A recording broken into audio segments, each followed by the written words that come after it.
خب دوستان، توی مناطق جنگلی استان مازندران هستیم و با دستگاه پروتون LB4 اومدیم بیرون که یه فیلم تستی از دستگاه پروتون LB4 بگیریم. به گفته دوستمون ایشون قبلا اینجا تو عمق 10 متری فلزی با ابعاد 10 سانتی متر فرمودید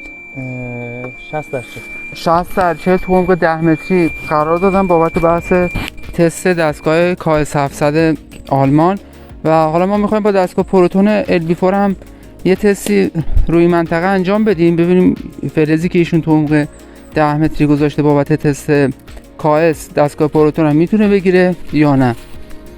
خب دوستمون دستگاه رو بالانس میکنه، موقعیت دستگاه رو به سمت جای تست میگیره،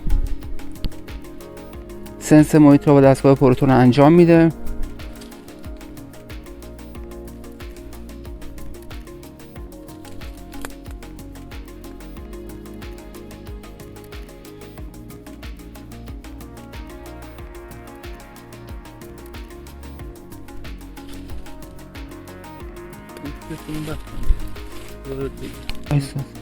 خب الان تو این اسکنی که گرفتن قبلا اینجا دونه حفره گفتید ایجاد کرده بودید درسته؟ الان اون حفره رو دستگاه پروتون برام گرفته و دیگه چی داشتی تو محیط؟